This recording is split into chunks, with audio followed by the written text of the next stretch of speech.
Hello guys, कैसे हैं आप लोग। उम्मीद करता हूँ खैरियत से होंगे। मार्केट इस टाइम डंप कर रही है, बहुत ज़्यादा पैनिक हो रहे हैं और कुछ कमेंट्स दोस्तों ऐसे आए हैं मेरे पास मेरे वीडियोस के नीचे कि मुझे थोड़ी हंसी भी आई है। आप लोग वीडियोस अगर मेरी गौर से नहीं देखोगे, समझ के नहीं देखोगे, तो उसके बाद फिर आप मुझसे सवाल आके क्यों करते हो कि आसिफ भाई इस ऑल्ट कॉइन के अंदर फंसा हुआ हूँ, मुझे क्या करना चाहिए, ये ऑल्ट कॉइन बाय किया हुआ है, मुझे क्या करना चाहिए। अब यहाँ पर मैंने एक कमेंट देखा अपनी वीडियो के नीचे कि आप जो है यहाँ पर हमें ऊपर ही ऊपर लेके जा रहे थे और मार्केट देखो नीचे चली गई। मुझे इतनी हंसी आई वो कमेंट देखकर कि मुझे गुस्सा भी नहीं आया बल्कि हंसी आई, तरस भी आया कि यार इतने दिनों से बार बार बता रहा हूँ कि बिटकॉइन की हॉल्विंग से पहले और बिटकॉइन की हॉल्विंग के बाद जो है मार्केट में चॉपिनेस हम एक्सपेक्ट कर रहे हैं। और मैंने यहाँ तक पिछली वीडियोस के साथ बताया है कि अगला 1 से 1.5 महीना आपको मार्केट जो है ऐसी ही दिखेगी जहाँ पर मार्केट आपको बार बार पैनिक करेगी। इसके अलावा अगर आपने कल की मेरी वीडियो देखी हो, मैं बहुत पुरानी बात नहीं कर रहा हूँ, अब मैं कल की बात कर रहा हूँ। कल जिसने मेरी वीडियो देखी है मेरा ख्याल है गौर से नहीं देखी, अगर देखी होगी तो यहाँ पर वो किसी भी किस्म के पैनिक के अंदर नहीं होगा। अब ये कल की वीडियो है, आपको छोटा सा क्लिप दिखाऊंगा ताकि आप पहले ये फैसला करो कि आसिफ भाई ने आपको इस बारे में जो मार्केट के अंदर चल रहा है इस टाइम, इसके बारे में एक इशारा दिया था या नहीं दिया था। पहले वीडियो देख लो आप लोग। और इस मूव के अंदर भी जो हमारा ये वाला लो था ना, जो कि हमारा अभी तक के लिए अनकैप्चर्ड है, अनस्वैप्ड आउट है, और ये बनता है 59,000 का, 58 से लेके 59,000 का एरिया। तो यहाँ पर दोस्तों अगर बिटकॉइन इस तरीके से नीचे आता है और इसको स्वैप्ड आउट करता है और दोबारा अगर ये रेंज रिक्लेम करता है तो ये ना सिर्फ के मार्केट, अभी आप देखो कि मैंने आपको बताया कि 58,900 का ये लो लगा हुआ है, इसके नीचे मार्केट जाएगी, दोबारा जब रिक्लेम करेगी तब हम लॉन्ग करेंगे। यहाँ वीडियो के अंदर मैंने ये बताया, आप लोग वीडियो दोबारा भी जाके देख लो। अब यहाँ पर आप लोग देख रहे हो जो लाइन मैंने ड्रॉ की है वो 57,000 की रेंज तक एग्जैक्टली की है, आप लोग देख सकते हो यहाँ पर। तो यहाँ पर इसका रीजन मेरे भाइयों ये था कि जो लो है ना इसके नीचे 57,000 के ऊपर 4 घंटे के टाइम फ्रेम के अंदर एक सपोर्ट लेवल है। अब यहाँ पर आगे क्या करना है और आपको लॉन्ग करनी है या वेट करना है, सारी चीज़ें वीडियो में डिस्कस करूंगा। पहले मैंने आपको ये दिखा दिया, कल की वीडियो के अंदर मैंने क्लियर कट आपको इशारा दिया था। और इसके अलावा इसके बाद मैंने आपको 3 ऑल्ट कॉइन्स भी बताए, जिनमें पहला ऑल्ट कॉइन था यहाँ पर ओशियन। और ओशियन के अंदर मैंने आपको क्लियर कट कहा था, तब ओशियन तकरीबन यहाँ पे ट्रेड कर रहा था। मैंने कहा था कि आप लोगों ने अभी बाय नहीं करना है और ओशियन का पहले बाय जोन जो होगा, जहां पर आप लोगों ने पहली दफा बाय करना है, वो होगा ये वाला सपोर्ट जोन। आप लोग मुझे बताओ कि ओशियन इस टाइम कहां पर है, एग्जैक्टली उसी सपोर्ट जोन के ऊपर है। तो आप लोग मुझे ये बताओ, फिर आप कैसे कह सकते हो कि आसिफ भाई ने आपको इशारा नहीं दिया। इसके बाद सेकंड जोन जो मैंने आपको ओशियन के अंदर दिया हुआ है कि आप लोग यहाँ पे SIP के लिए इसमें सेकेंड एंट्री लोगे, वो लोगे 0.5779 के ऊपर। अब आप लोग मुझे दोस्तों ये बताओ कि अगर यहाँ पर मैं चॉपिनेस एक्सपेक्ट नहीं कर रहा था और यहाँ पर ये मार्केट का डंप एक्सपेक्ट नहीं कर रहा था, तो मैं ऑल्ट कॉइन्स के अंदर आपको ये बाय जोन्स क्यों बता रहा था कल की वीडियो के अंदर। इसके अलावा बिटकॉइन के अंदर तो मैंने क्लियर कट बताया है कि जब हमारा लो स्वेप्ट आउट होगा, दोबारा रिक्लेम होगा, तभी हम लोग लॉन्ग करेंगे। इसके अलावा एक और ऑल्ट कॉइन भी बताया था, वो भी देख लो, वो था चेन लिंक का। अब चेन लिंक के अंदर भी मैंने कहा था कि हालांकि सपोर्ट लेवल के नज़दीक ट्रेड कर रहा है, बट यहां पर आपने बाय नहीं करना है। और बाय जोन जो दिया था मैंने आपको, वो दिया था 12.8 का जोन। तो आपके सामने है कि चेन लिंक भी वहीं ट्रेड कर रहा है। और इन तमाम बाय जोन्स के बाद मैंने साथ में ये भी कहा था कि अगर मिड टर्म और लॉन्ग टर्म की प्लानिंग कर रहे हो, एक पार्ट में आपकी एंट्री नहीं बनेगी। ये आपको मैंने पहली एंट्री दी थी और साथ में कहा था कि चॉपिनेस मार्केट में अगर मजीद चलती है तो आप लोगों के लिए अपॉर्चुनिटी होगी, और वहां पर अगर मार्केट जाएगी तो आपको मजीद बाय जोन्स बताऊंगा जहां पर आप लोग दीगर एंट्रीज ले पाओगे। तो ओवरऑल दोस्तों चॉपिनेस जो मार्केट में इस टाइम चल रही है और जो डंप आया है, इसके बारे में कल की वीडियो में आपको बताया था। अब मुझे पता है कि यहाँ पर एक कमेंट आएगा अभी वीडियो के नीचे कि आपने क्लियर नहीं बताया था, आपने सिर्फ इशारे किए थे, और अगर मार्केट क्रैश होने वाली थी आपको पता था तो आप बताते ना क्लियर क्रैश होने वाली है। तो कब समझोगे मेरे भाइयों, समझा समझा के थक गया हूँ। कुछ भी क्रिप्टो मार्केट में 100% नहीं होता है, मैं इतना एक्सपर्ट हूँ, मगर मैं भी ऐसे नहीं करूंगा कि अगर मैंने बॉटम पे बाइंग की हुई है इतनी अच्छी प्राइस के ऊपर, तो मैं यहाँ पर ये सोचकर उसको बेच डालूं मार्केट के अंदर कि मार्केट जब नीचे जाएगी तो वहां मजीद सस्ते में बाय कर लूंगा। यहां मैंने पहले बताया जैसे 100% कुछ नहीं होता, कभी कभी मार्केट जो है हमारे ऑपोजिट भी चली जाती है, और वहां पर अगर मैंने माल बेच दिया होगा तो मार्केट मुझे पीछे छोड़ेगी और फिर ऊपर निकल जाएगी और उस मूव को मैं कैप्चर नहीं कर पाऊंगा। तो यहां पर जब भी मिड टर्म और लॉन्ग टर्म की आप लोग प्लानिंग कर रहे हो, एक ही तरीका है दोस्तों प्लानिंग करने का और बाइंग करने का कि आप लोग SIP करो, पार्ट्स के अंदर बाय करो। जिस तरीके से पिछले दिनों के अंदर मैंने आपको 1 से 2 एंट्रीज करवाई हैं जिन लोगों की बॉटम पे नहीं हुई थी, तो बाद में आपके पास जो 2-3 एंट्रीज बची हुई हैं वो इसीलिए रखी हुई हैं आप लोगों ने कि मार्केट नीचे जाए तो अपनी बाइंग एवरेज को बेटर करो। इसके अलावा वो तमाम लोग के जिन्होंने मेरी बात नहीं सुनी या सुन के एक कान से दूसरे कान से निकाल दी और छोटे छोटे गैप के साथ उन्होंने सारी बाइंग यहाँ पर कर ली हुई है और SIP के ऊपर फोकस नहीं किया, तो उनके लिए भी दोस्तों मैं यही कहूँगा कि आपको पैनिक करने की ज़रूरत नहीं है।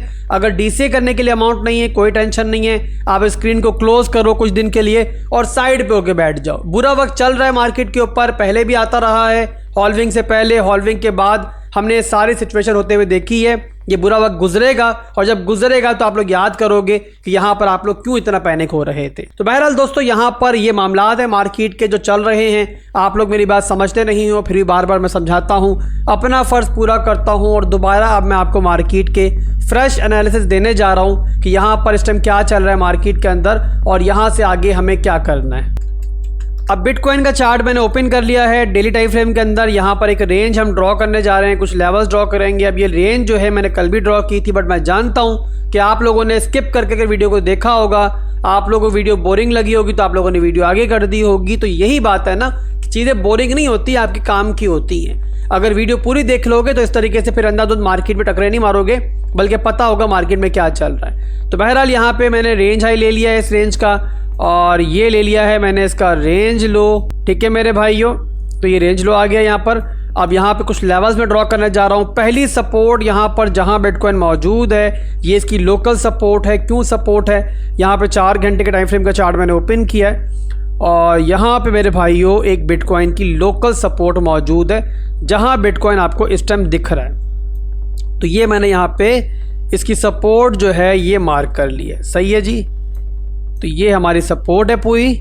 इसको एक्सपेंड करता हूँ, मौजूदा लेवल के ऊपर लाता हूँ तो आपको आइडिया हो गया होगा कि बिटकॉइन जो है 57,000 के ऊपर, 57 से लेके 56,000 बनता है ऑलमोस्ट। ये इसका एक सपोर्ट लेवल है जिसके ऊपर बिटकॉइन इस टाइम ट्रेड कर रहा है। अब यहाँ पर दोस्तों मैंने जैसे कल की वीडियो में बताया था आपको कि यहाँ पर अगर हमें लॉन्ग करना है, अगर हम लेवल टू लेवल ट्रेडिंग कर रहे हैं, बार बार रिपीट करता हूँ इसलिए कि आप लोग समझो कि लेवल टू लेवल ट्रेडिंग जो होती है वो अलग होती है और जो हमारी मिड टर्म और लॉन्ग टर्म के लिए SIP होती है वो अलग होती है, वो बिल्कुल अलग चलती है। उसके अंदर मुख्तलिफ लेवल्स को बाइंग करते हैं। लेवल टू लेवल ट्रेडिंग के अंदर हम क्या करते हैं, शॉर्ट टर्म में जो मामलात बनने होते हैं उनको देखते हैं ताकि अपनी डे ट्रेडिंग और स्कैल्पिंग वगैरह, शॉर्ट टर्म की ट्रेडिंग वगैरह इस बेस पे हम कर पाए। अब लॉन्ग दोस्तों हम कब करेंगे? हमारा देखो यहाँ पे ये रेंज लो था जो कल की वीडियो बताया था मैंने, ये स्वेप्ट आउट हो चुका है और यहाँ पर अब दोबारा जब बिटकॉइन इसको रिक्लेम करेगा ना तो वो मौका होगा जहां पर हमारी लॉन्ग बनेगी। इसके नीचे दोस्तों जरूरी है कि बिटकॉइन जो है ना अपनी इस सपोर्ट को होल्ड करे। अब ये सपोर्ट दोस्तों इतनी स्ट्रॉन्ग सपोर्ट नहीं है, 4 घंटे की सपोर्ट है और अगर बिटकॉइन इसको होल्ड करते हुए दोबारा रेंज रिक्लेम करता है तो इससे 2 इंडिकेशंस मिलेंगी। एक तो इंडिकेशन ये मिलेगी कि बायर्स जो है वो दोबारा हौसला कर रहे हैं और सेकंड इंडिकेशन ये मिलेगी कि यहाँ पर जो मूव आया था वो एक लिक्विडिटी हंटिंग हो सकती है। तो ओवरऑल दोस्तों यहाँ पर मैं फिलहाल के लिए बिटकॉइन के अंदर लॉन्ग तभी करूँगा जब मुझे ये सिनेरियो दिखेगा और यहाँ पर अगर ऐसा सिनेरियो बनता है तो उसी के साथ हमारा मोस्ट प्रॉब्ली जो है ना स्मॉलर टाइम फ्रेम के अंदर भी हमें स्ट्रक्चर ब्रेक मिल जाएगा। तो यहाँ पर दोस्तों स्ट्रक्चर ब्रेक मिल जाए, रेंज रिक्लेम हो जाए तो यहाँ पर हम लॉन्ग करेंगे, अदरवाइज हम जल्दबाजी नहीं करेंगे और यहाँ पर सिंपली वेट करेंगे। और उसका रीज़न मैंने पहले बता दिया आपको कि बिटकॉइन जिस सपोर्ट के ऊपर मौजूद है ये कोई हमारी डेली की सपोर्ट नहीं है, ये कोई हमारी वीकली की सपोर्ट नहीं है, बल्कि 4 घंटे के टाइम फ्रेम की एक लोकल सपोर्ट है। जो मेजर सपोर्ट मौजूद है हमारी डेली के अंदर भी और वीकली के अंदर भी वो है मेरे भाइयों हमारा ये वाला लेवल जो बनता है हमारा ऑलमोस्ट 53,000 से लेकर लगभग यहाँ पर अगर देखो आप लोग तो ये पूरे का पूरा लेवल बनता है हमारा तकरीबन 50,000 तक। ये हमारी मेजर सपोर्ट है और यहाँ पर अगर वीकली में आपको दिखाऊं तो यहाँ पर हमारे पास एक फेयर वैल्यू गैप भी मौजूद है, तो ये आप लोग देख लो। तो ओवरऑल बिटकॉइन अगर इस सपोर्ट को होल्ड नहीं कर पाता तो जाहिर सी बात है जल्दबाजी करने का फायदा नहीं है और हमारे पास सेकंड देखने वाला जोन होगा वो यही जोन होगा। इन सब के अलावा हमें इस सपोर्ट के ऊपर बीच में कहीं पर भी अगर 4 घंटे के टाइम फ्रेम के अंदर इस तरीके से स्ट्रक्चर ब्रेक मिलता है तो भी हम लोग लॉन्ग कंसीडर करेंगे, चाहे वो छोटी सी लॉन्ग हो या बड़ी लॉन्ग हो, उस टाइम देखकर फैसला करेंगे। जाहिर सी बात है जैसे जैसे मार्केट आगे मूव करेगी वैसे वैसे मजीद लेवल बनेंगे और हमें इस तरीके से अगर 4 घंटे में स्ट्रक्चर ब्रेक मिलता है तो वहां पर भी हम लॉन्ग कर सकते हैं। जो भी सिचुएशन बनेगी, मैं पंप हो मार्केट, डंप हो रही हो, मैं आपके साथ मौजूद हूं। मुझे कोई एक गुरु दिखा दो जो मार्केट डंप हो रही हो तब भी आपके साथ बैठा हुआ हो, मार्केट पंप हो रही हो तब भी आपके साथ बैठा हुआ हो। तो मेरे भाइयों, कदर कर लो थोड़े अपने भाई की, और कदर करने का बस एक ही तरीका है, एक ही चीज में डिमांड करता हूं कि वीडियो को लाइक और वीडियो पर कमेंट जो है ज्यादा से ज्यादा कर दिया करो। तो वीडियो को दोस्तों यहां पर फिलहाल के लिए क्लोज करेंगे। अभी थोड़ी देर में एक बहुत बड़ा इवेंट है रात के 11 बजे और FOMC मीटिंग का अब रिजल्ट भी आना है, उसके बाद प्रेस कॉन्फ्रेंस भी होगी। तो अगले 1 से 2 घंटे जो है काफ़ी वोलेटाइल रह सकते हैं। ओवरऑल काफ़ी कुछ मार्केट में बदलेगा। जो भी सिचुएशन बनेगी मैं ट्राई करूंगा कि जल्दी से जल्दी आपको एक और वीडियो मिले। अदरवाइज दोस्तों वीडियो ना भी मिली, टेलीग्राम और डिस्कॉर्ड को ज्वाइन कर लो, आपको वहां पे इंशाल्लाह अपडेट जरूर मिल जाएगी। तो वीडियो को क्लोज करने से पहले दोस्तों अपने इन तमाम फॉलोअर्स को, तमाम सब्सक्राइबर्स को जो मुझसे प्यार करते हैं, मेरी तरफ से बहुत बहुत प्यार और आपका बहुत बहुत शुक्रिया कि आप लोग हमेशा मुझे सपोर्ट करते हो। तभी मैं भी आपको हमेशा सपोर्ट करता हूं और आपकी गाइडेंस के लिए मौजूद रहता हूं। और इक्का दुक्का जो मेरे हेटर्स हैं, जिनमें से ज़्यादातर वो फेक गुरुज हैं जिन्होंने ग्रुप वगैरह बनाए हुए हैं, यूट्यूब चैनल वगैरह खोले हुए हैं, वो यहाँ से एनालिसिस देखते हैं, कॉपी करते हैं, अपने ग्रुप में बता रहे होते हैं और यहाँ पर फिर हेट में आके और हसद में आके कमेंट भी कर रहे होते हैं। तो उन लोगों को दोस्तों मैं तरस ही खाता हूँ, इग्नोर करता हूँ। जाहिर सी बात है, हसद, नाशुक्रापन एक ऐसी बीमारी है जिसको लग जाती है, उससे कुछ बाकी नहीं रहता। और एक बात मेरे भाई याद रखो, नाशुक्रा बंदा जो होता है ना, वो अल्लाह का भी नाशुक्रा होता है। तो अगर मेरा नाशुक्रा है कोई, तो मेरी क्या औकात है। तो बहरहाल दोस्तों, उम्मीद करता हूँ कि आज की वीडियो पसंद आई होगी। दुआ में याद रखिएगा। अल्लाह हाफिज।